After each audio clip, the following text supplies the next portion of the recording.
Regency made the first commercially available transistor radio in 1954. Then what?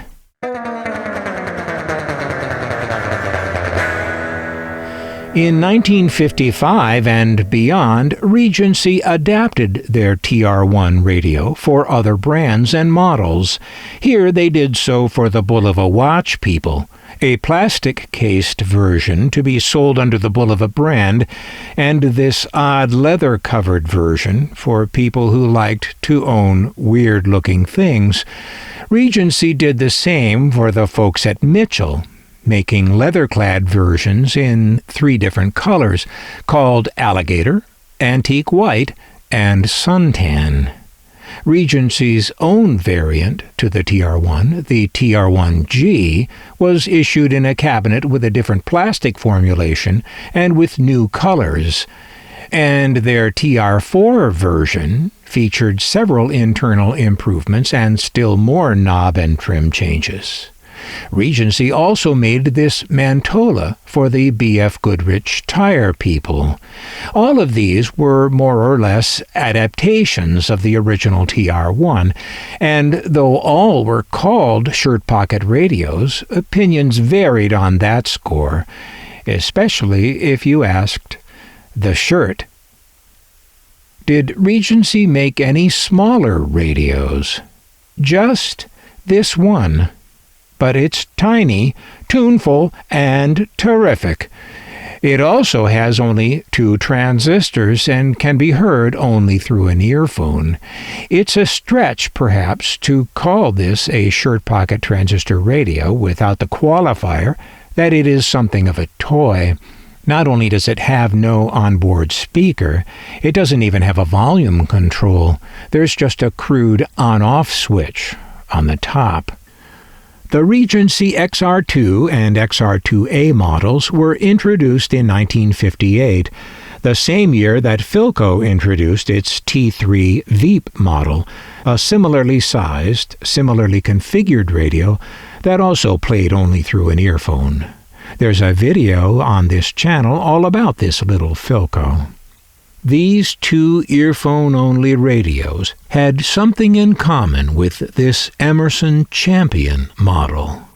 That something being that these 3 radios were the only American-built attempts at a new, smaller shirt pocket radio in the 5-year gap between the late 1954 release of the TR1 and late 1959 when RCA and other American brands finally began to step up with shirt pocket size models of their own.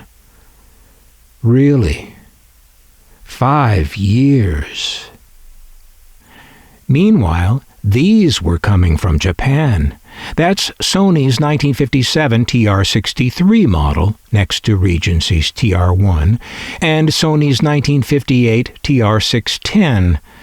There has been a lot of self-serving and spurious talk over the years about Japan's rise to dominance in consumer electronics. Most of such talk cited cheaper labor costs in the Far East as the reason.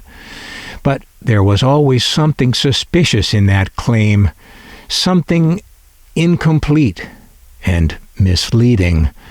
I've dug into this in some previous videos, and the more I dig, the more I learn that what we've been led to believe just doesn't add up.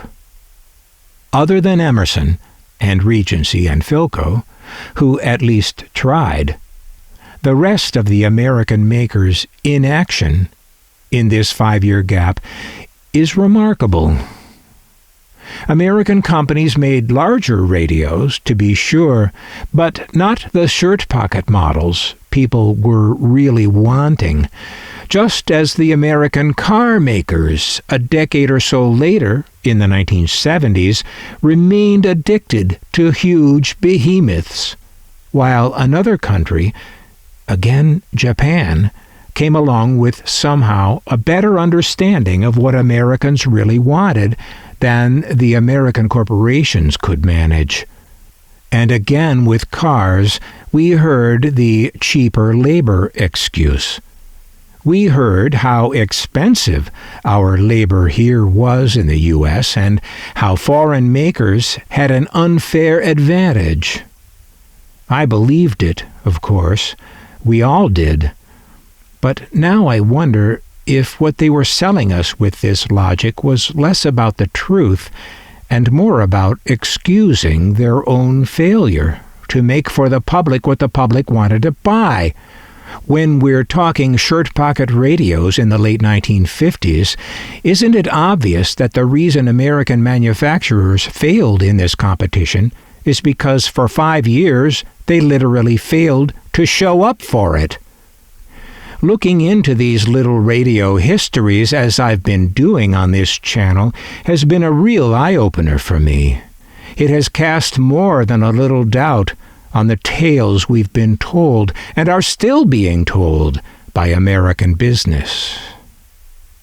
And doesn't the American brand's focus on larger radios with bigger profit margins sound a lot like those 1970s cars? Do you remember the argument? The automakers flatly stated that they made more money on the bigger cars.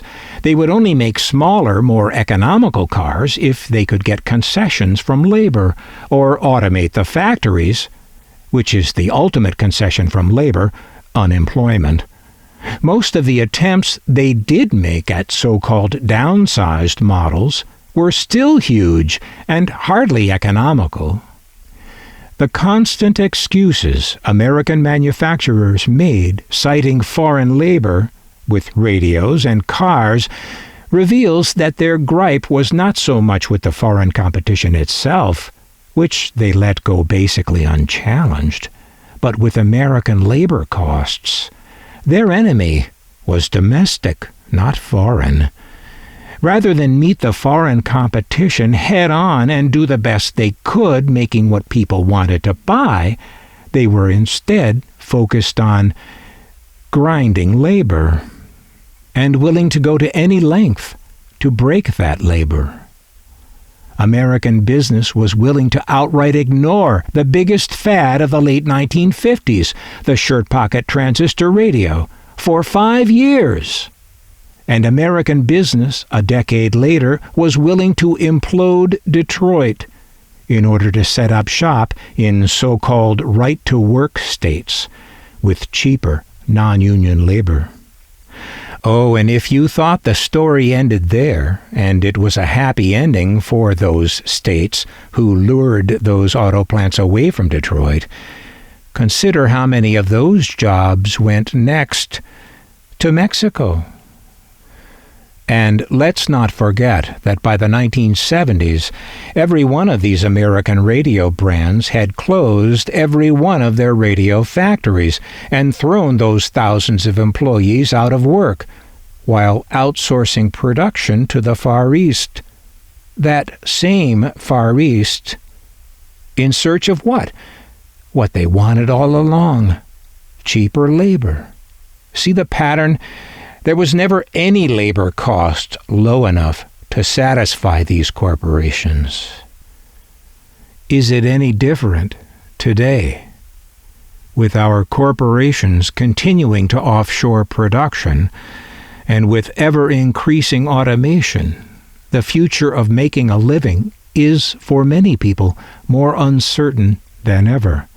Yet we find ourselves in a position where the people with the worst track record with labor, our corporations, hold our economic futures in their hands. Are these the people we should be trusting? If the end game for labor is in their hands, well, think about what that looks like. We obviously need an alternative, but what does that look like? So yeah, while the little Regency XR2A may seem like little more than a toy, in the context of its time, it was a little giant. Because in 1958, only Regency, Philco, and Emerson even tried to compete with Japan.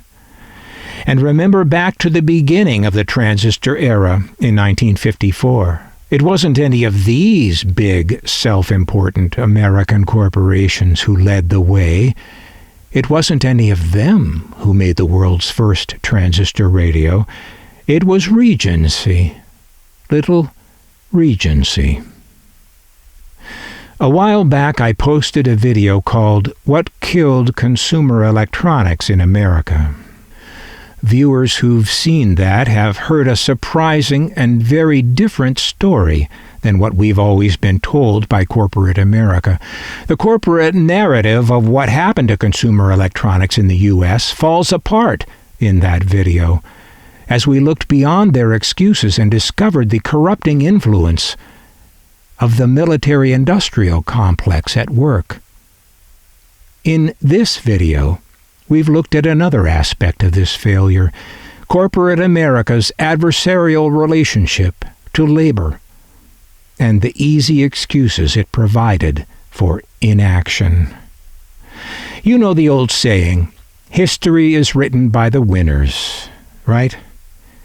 Well, sometimes, as in this case, the history of what happened to consumer electronics in America, this history has been written up till now, not by the winners, but by cowards who just stood by.